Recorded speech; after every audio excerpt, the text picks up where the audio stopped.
नमस्कार दोस्तों, आप सभी का स्वागत है आपके अपने ऑनलाइन प्लेटफॉर्म टारगेट विद युवान में।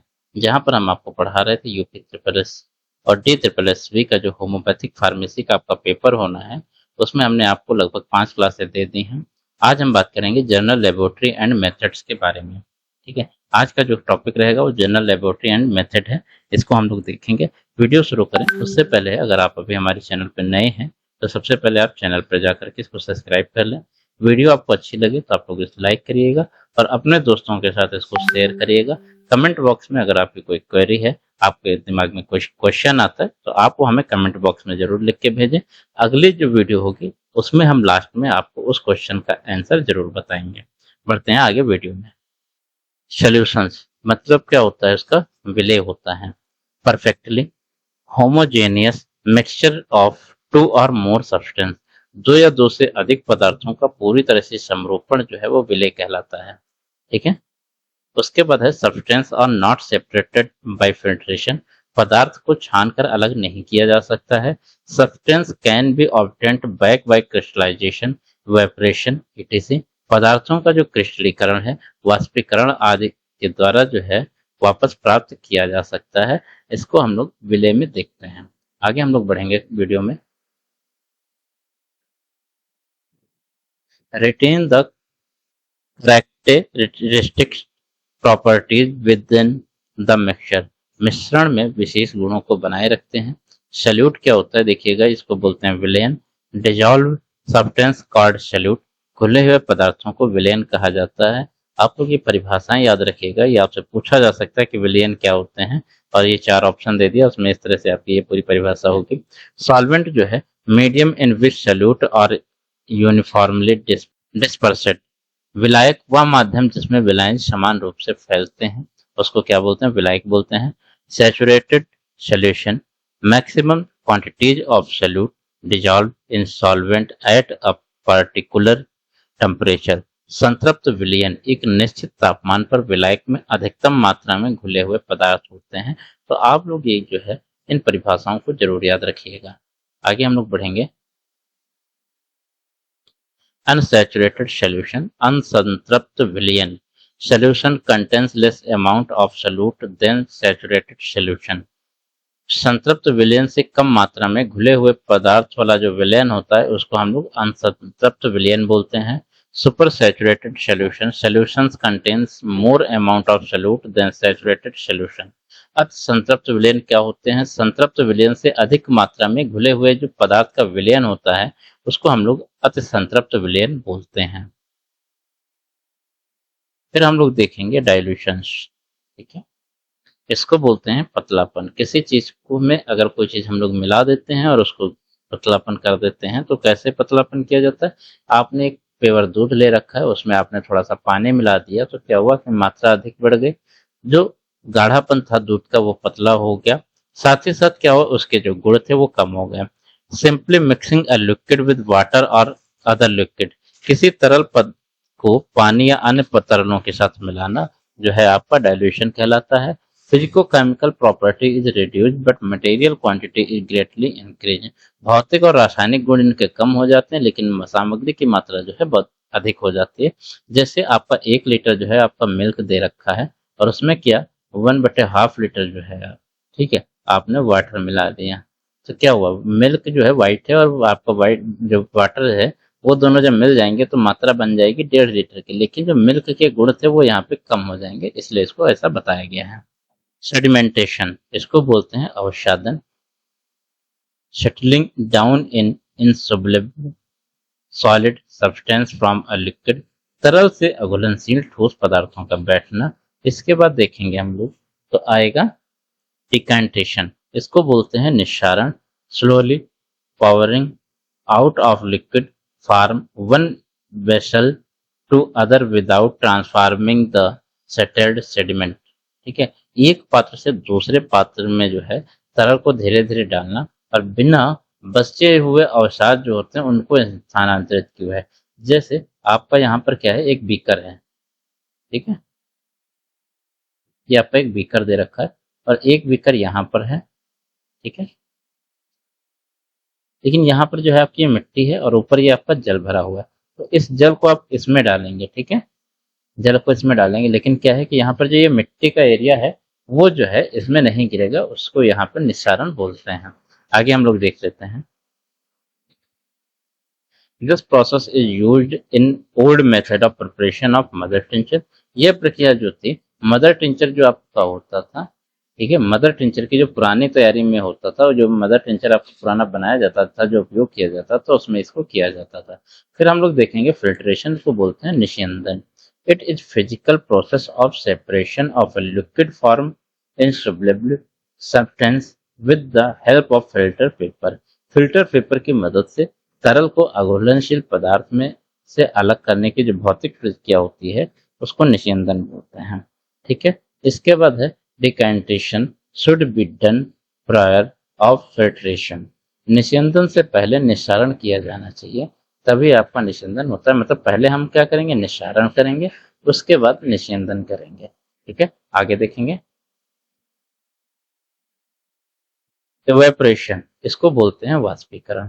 Process of evaporating liquid for the solution where solid are left behind as residue, ठीक है। विलयन से तरल को वाष्पित करने की जो प्रक्रिया है, जिसमें ठोस पदार्थ अवशेष के रूप में रह जाते हैं, उसको क्या बोलते हैं, वाष्पीकरण बोलते हैं।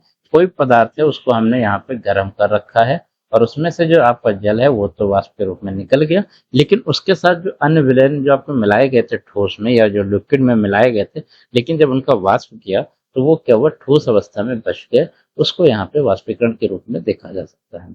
It is also done to calculate moisture content of drug substance. दवा पदार्थ की जो नमी सामग्री की गणना के लिए भी इसको किया जाता था कि दवा में कितनी जो है नमी है। इस प्रकार इसको वाष्पीकरण के द्वारा ही पहचाना जा सकता था। आगे हम लोग देखेंगे तो है डिस्टिलेशन, ठीक है, इसको बोलते हैं आशवन। Firstly converting liquid into vapour state by heat और रिडक्शन ऑफ प्रेशर वेपरेशन, ठीक है। पहले तरल को वाष्प अवस्था में बदलना, कैसे, हीट या दबाव को कम करके, ठीक है।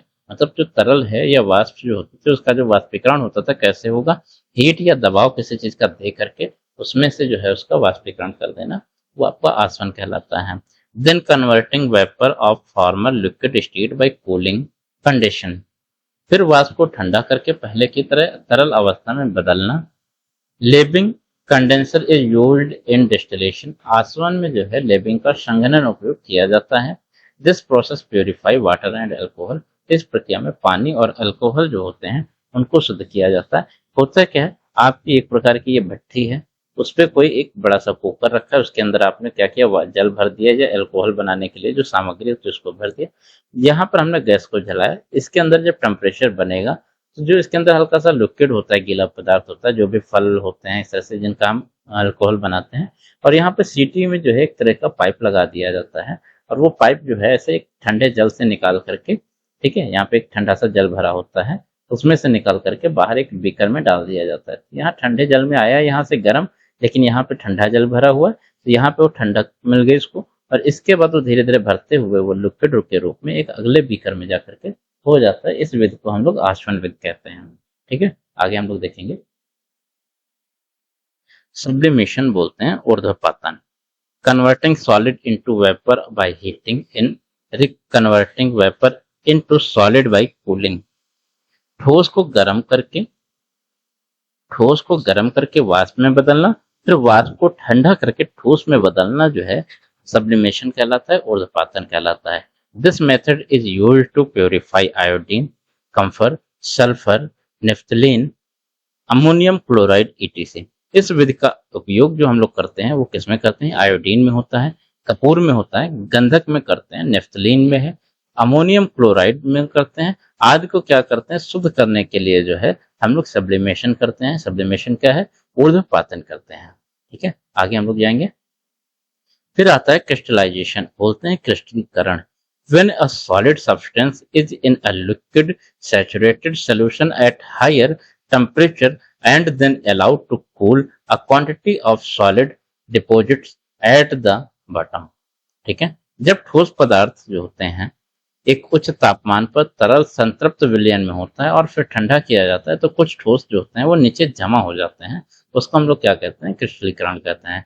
Crystal of NaCl is cubic, crystal of alum is double pyramid shape. NaCl जो होता है उसका क्रिस्टल कैसा होता है, घनाकार होता है, और फिटकरी का जो क्रिस्टल होता है वो दोहरे पिरामिड में होता है। तो आपको ये याद रखना है कि NaCl का जो क्रिस्टल होता है वो कैसा होता है, घनाकार होता है, और फिटकरी जो होती है उसका जो क्रिस्टल होता है वो क्या होता है, दोहरा पिरामिड में होता है। ठीक है, आगे हम लोग बढ़ेंगे। Amorphous solid, solid having no crystalline shape. Example में है carbon and sulphur ETC। Amorphous ठोस क्या होते हैं, ठोस जिसमें कोई क्रिस्टली आकार नहीं होता है, जैसे कैसे है, कार्बन और गंधक। ठीक है, इसको क्या बोलते हैं, अफॉर्मस ठोस बोलते हैं, अफॉर्मस सॉलिड बोलते हैं। आपको ये याद रखना है। Crystallization method is used in purification of sugar of milk is stuffing process. Stuff की जो प्रक्रिया में चीनी के दूध की शुद्धि में जो है क्रिस्टलीकरण विधि का उपयोग किया जाता है। तो आपको याद रखना पड़ेगा कि स्टफ की जो प्रक्रिया उसमें किसमें, चीनी के दूध की जो शुद्धिकरण में होता है उसमें क्रिस्टलीकरण का उपयोग किया जाता है। रिफ्रैक्टिव इंडेक्स, अपवर्तनांक क्या होते हैं इसके बारे में यहाँ पे देखना है। Ratio of the velocity of light in vacuum to its velocity in the substance. निर्वात में जो प्रकाश का जो वेग होता है वो, और पदार्थ में जो प्रकाश का वेग होता है उसके अनुपात के बारे में यहाँ पे पूछा हुआ है। जैसे क्या है, ग्लिसरीन का है 20 डिग्री सेंटीग्रेड इसका टेम्परेचर है, और उसका जो अनुपात है वो यहाँ पे दे रखा है। इसी प्रकार आलमंड ऑयल जो है, बादाम का तेल है, वो भी 20 डिग्री सेंटीग्रेड पे है, और उसका जो अनुपात है यहाँ पे देखिए दे रखा है। ऑलिव ऑयल जो होता है, जैतून का तेल, उसका भी इसी प्रकार दे रखा है। आपका रोजमेरी ऑयल जो होता है, मेहंदी का तेल, वो देखिए यहाँ पे दे रखा है। लेवेंडर का तेल जो होता है, ऑयल, लेवेंडर ऑयल मतलब लेवेंडर का तेल जो है, उसका जो अनुपात है वो यहाँ पे दे रखा है। और क्या है, सीसेम ऑयल मतलब तिल का जो तेल होता है वो यहाँ पे टेम्परेचर दे रखा है। आप लोग इनको याद कर लीजिएगा। ऑप्टिकल रोटेशन, ऑप्टिकल रोटेशन क्या होते हैं, पोलरीमीटर और polariscope is the instrument of measure optical rotation. ठीक है, ऑप्टिकल रोटेशन को मापने के लिए पोलरीमीटर या पोलरी स्कोप का उपयोग किया जाता है। ठीक है, उदाहरण के रूप में क्या है, शुगर ऑफ मिल्क जो है उसको नापते हैं। लेवेंडर का तेल होता है जो लेवेंडर ऑयल हो गया। रोजमेरी ऑयल और सिंपली सिरप मतलब साधारण जो सिरप होते हैं उनको अगर मापा जाएगा ऑप्टिकल रोटेशन की तरह मापेंगे तो पोलरीमीटर के द्वारा मापा जाएगा या फिर पोलरी स्कोप के द्वारा मापा जाएगा। आगे देखेंगे। एसिड वैल्यू, अम्ल का जो मान होता है वो यहाँ पे देखना है। नंबर ऑफ mg मतलब मिलीग्राम ऑफ KOH। KOH को क्या बोलते हैं,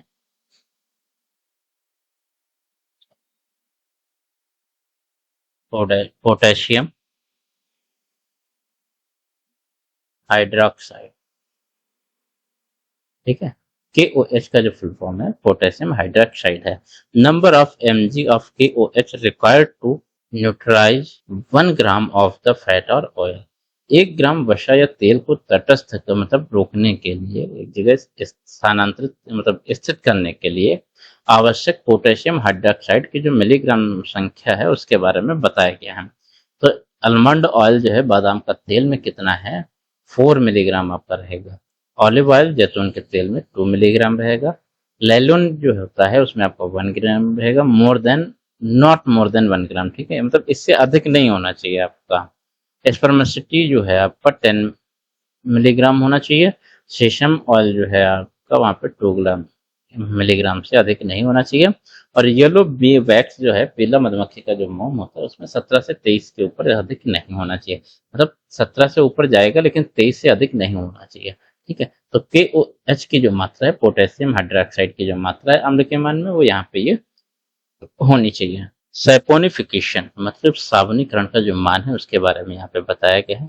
number of mg of KOH, अभी हमने आपको बताया कि KOH का जो फुल फॉर्म है वो पोटेशियम हाइड्रोक्साइड है। Required to neutralize the fatty acid resulting from complete hydrolysis of 1 gram of oil और फैट। एग्जाम्पल के तौर पर अभी हम लोग देखेंगे कि 1 ग्राम तेल या वसा के पूर्ण हाइड्रोलिसिस से प्राप्त फैटी एसिड को तटस्थ करने के लिए आवश्यक पोटेशियम हाइड्रोक्साइड की जो मात्रा होगी मिलीग्राम में, वो कितनी होगी। तो ऑलिव ऑयल में जो है, जैतून का तेल जो है उसमें आपका 200 मिलीग्राम होगा। आलमंड ऑयल जो बादाम का तेल होता है 188 से लेकर के 196 मतलब 196 तक होना चाहिए। सीसेम ऑयल जो होता है तिल का तेल, उसमें 188 से 195 होना चाहिए। लेलोनिन जो है आपका 96 से 106 मिलीग्राम होना चाहिए। स्पर्मासेटी जो है 120 से 136 होना चाहिए। और कोकोनट ऑयल जो नारियल का तेल है उसमें से 250 मिलीग्राम आपका जो है KOH जो आपका होता है ये होना चाहिए। स्टैंडर्डाइजेशन ऑफ ड्रग, दवाओं का जो मानकीकरण है उसके बारे में यहाँ पे हमको देखना है। आइडेंटिफिकेशन और confirmation of a drug by comparing with standard sample prescribed bye official homeopathic pharmacopoeia. जो स्टैंडर्ड आपकी दवाएं होती हैं उनका जो है आपका आधिकारिक रूप से पहले क्या होना चाहिए, होम्योपैथिक फार्माकोपिया के द्वारा एक निर्धारित मानक और उनके जो नमूने हैं उसके साथ पहले दवा की पहचान करना और उसकी पुष्टि करना होता है। तभी आपका दवाओं का जो है आगे मानक होता है, तभी आप उसको मार्केट में बेच सकते हैं, एक तरह से मार्केट में ला सकते हैं। ठीक है, तो क्या आधिकारिक होम्योपैथिक फार्माकोपिया द्वारा निर्धारित मानक नमूने के साथ तुलना करके और दवा की पहचान या पुष्टि करके उसके बाद ही आप इसका मानक तय कर सकते हैं। फिर हम लोग देखेंगे डिफरेंट मेथड ऑफ स्टैंडर्डाइजेशन। मानकीकरण की जो विभिन्न विधियां हैं उनके बारे में हम लोग देखेंगे। Organoleptic evolution, evolution of drug by human organ sense by क्या है, आईज है, नोज हो गया, टंग हो गया और स्किन हो गया। ऑर्गनोलेप्टिक मूल्यांकन का मतलब होता है कि मानव के जो अंग होते हैं या इंद्रियां जो होती हैं उनके द्वारा मूल्यांकन करना। ठीक है, ऑर्गनोलेप्टिक कहलाता है। हम कैसे मानव अंग को इंद्रियों द्वारा दवाओं का जो मूल्यांकन होता है कैसे कर सकते हैं, आंख के द्वारा उसको देख सकते हैं, नाक के द्वारा उसकी गंध को पहचान सकते हैं, जीभ के द्वारा उसका स्वाद लिया जा सकता है और त्वचा जो होती है उसको हम स्पर्श करके भी उसको देख सकते हैं। शेप एंड साइज एग्जांपल में क्या है, कॉनिकल, एक्सोनॉइड, सब सिलेंड्रिकल और पोडोफिलम। ठीक है, आकार और आकार जैसे कि क्या है, शंक्वाकार और अकोनाइट होना चाहिए। अर्धनलीदार होता है और क्या होता है, पोडोफिलम आदि की तरह इनका होता है। तो उसको हम लोग इसको देख करके उसका मानकीकरण कर सकते हैं। ठीक है, आगे देख लेते हैं। एक्सटर्नल कलर मतलब होता है बाहरी रंग के द्वारा हम इसको देख सकते हैं। एक्सटर्नल मार्केटिंग होता है बाहरी चिन्ह जो होते हैं उनके द्वारा हम इसको पहचान सकते हैं। फ्रैक्चर जो होता है how plant break on pressure, दबाव और पौधों का जो टूटना है उसके द्वारा भी हम इसको पहचान सकते हैं। फ्लावर एंड लीव्स मतलब फूल और पत्ते के द्वारा पहचान सकते हैं। ओडार एग्जाम्पल में क्या है, aromatic, balsamic, balsamic, spicy, ETC मतलब टेस्ट है, acid, saline, saccharine, alkaline, bitter, insipid, astringent, pungent and starchy. गंध जैसे कि सुगंधित, वाम युक्त, मसालेदार आदि। स्वाद जैसे कि अम्लीय मतलब खट्टापन, लवणीय मतलब होता है नमकीन और सैक्रिन होता है मीठा, क्षारी, कड़वा, बेस्वाद, कसैला, तीखा और रूखा जो है आदि। इस प्रकार की जो दवाएं होती हैं उसके अनुसार है भी हम उनका जो है मानक तय कर सकते हैं, उनको पहचान सकते हैं। आगे बढ़ेंगे हम लोग। Microscopic evolution. ठीक है, microscopic examination help to find out adulteration of powdered plants, also identifies pure drug। सूक्ष्मदर्शी मूल्यांकन क्या है, सूक्ष्मदर्शी परीक्षा पाउडर पौधों की मिलावट का पता लगाने में करती है और शुद्ध दवाओं की पहचान करती है। कौन करती है, माइक्रोस्कोपिक एवोल्यूशन। ठीक है, इसके बाद है microchemistry, study of constitutions of drug by the application of chemical and physical method to small quantities, a few milligram of the powder drug or to histological sections of drug।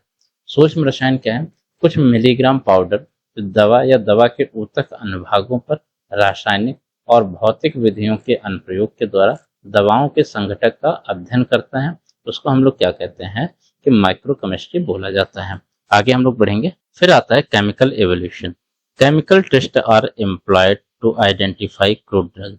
रासायनिक मूल्यांकन क्या होता है, कच्ची दवाओं की पहचान करने के लिए रासायनिक परीक्षणों का उपयोग किया जाता है। और बायोलॉजिकल एवोल्यूशन जो होता है, pharmacological activities of drug are applied to evolute them. assay of the drug is applied to evaluate them। assay of a drug on living animals or on the liver or their organ or studies। जैविक मूल्यांकन क्या है कि दवाओं की जो है pharmacological गतिविधियों का मूल्यांकन किया जाता है और दवाओं का आकलन करने के लिए उन्हें जीवित जानवरों या उनके अंगों पर आजमाया जाता है। क्या होता है इसमें कि जब किसी दवा का जो हम लोग मूल्यांकन करते हैं जैविक के रूप में, तो सबसे ज्यादा हम लोग किस पे करते हैं? चूहे पे।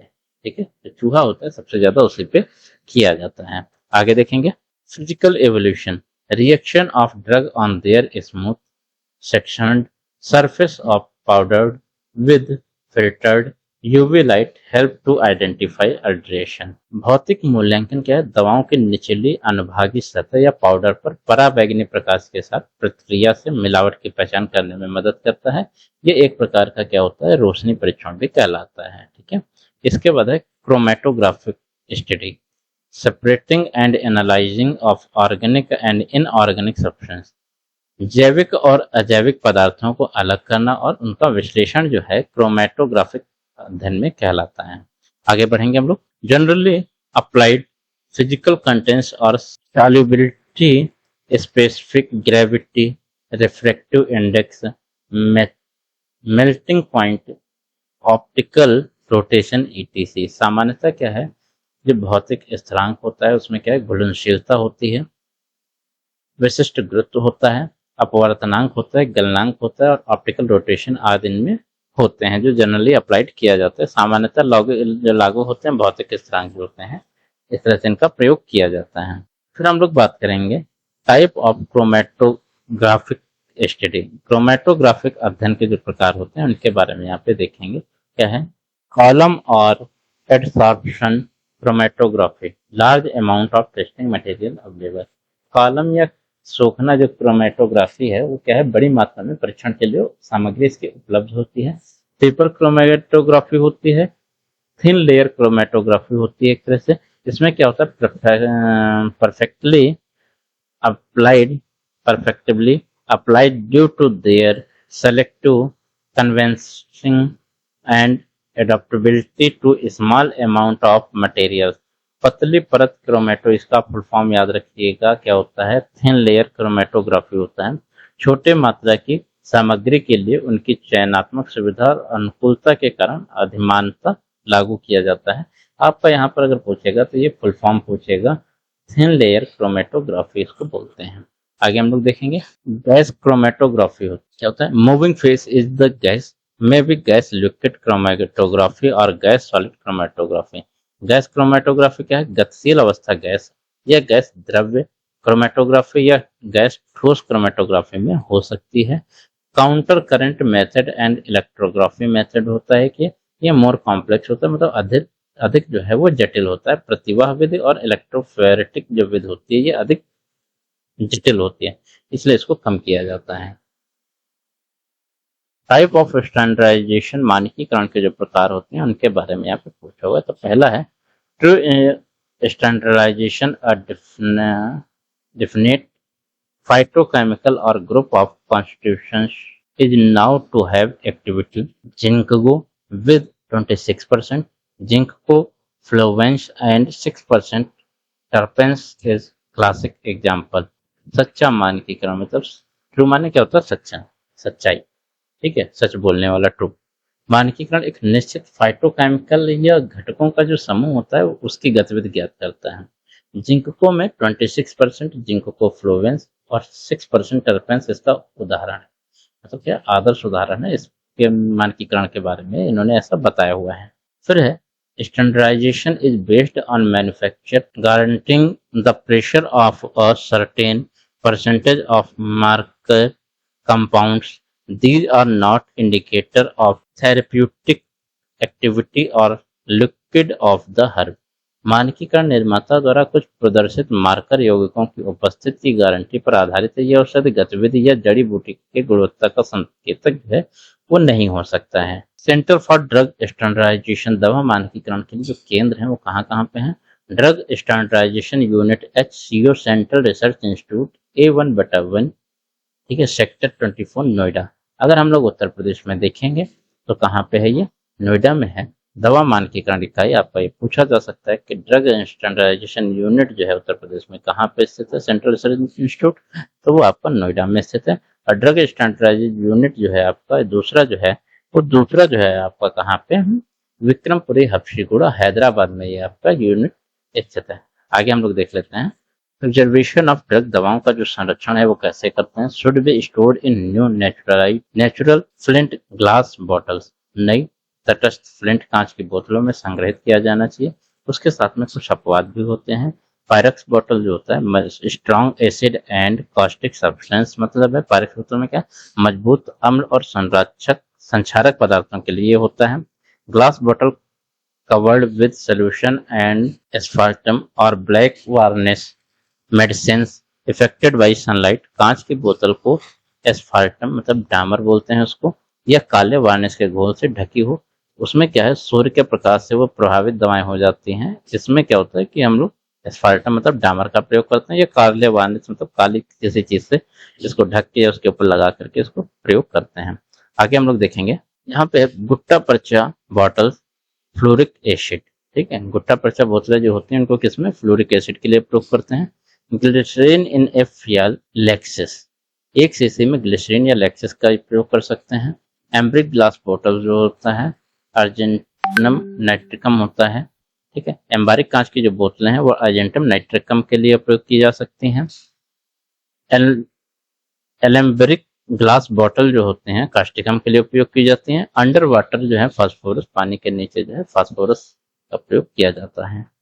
आगे देखेंगे अवॉइड यूज्ड, उपयोग से बचने के लिए क्या है कि नीले रंग की जो है ब्लू कलर बॉटल जो है उसको यहाँ पे यूज नहीं किया जाता है, ऐसा इन्होंने बोला है। किसने बोला? डॉक्टर बर्ट ने इसको बोला हुआ है। येलो अंबर कलर बोतल जो है पीले अंबर की जो होती हैं, इस प्रकार की बोतलों का उपयोग जो है बचना चाहिए। ये क्या होती है? Acquire medicinal virtue when expose in sunlight, सूर्य के प्रकाश में एक्सपोजर के बाद औषधि गुण प्राप्त करती है। ये किसने बोला था? यहाँ पे HPUS लिखा है, होम्योपैथिक फार्माकोपिया यूनाइटेड स्टेट इसका फुल फॉर्म होगा, आप लोग इसको याद रखिएगा। आगे बढ़ेंगे थोड़ा सा। यहाँ पर एक बच्चे ने क्वेश्चन पूछा था कि लाक्फेलिनम क्या होता है। तो लाक्फेलिनम जो होता है एक होम्योपैथिक दवा है, ठीक है। लाक्फेलिनम क्या है? एक होम्योपैथिक दवा है जो लाख से बनाई जाती है। तो लाख एक प्राकृतिक रेजिन गोंद होता है जो लाख के कीट के द्वारा उत्पन्न होता है। एक लाख बग होता है उसके द्वारा ये उत्पन्न होता है। यह दवा विभिन्न स्वास्थ्य समस्याओं के इलाज के लिए उपयोग की जाती है। होम्योपैथिक दवाएं उनके सिद्धांतों के अनुसार तैयार किया जाता है, जहां मूल पदार्थ को बार बार पतला या झटका दिया जाता है। लाक्फेलिनम को भी इसी तरह जो है तैयार किया जाता है। अब हम लोग देख लेते हैं इनके उपयोग के बारे में। तो उपयोग कहाँ पे होता है?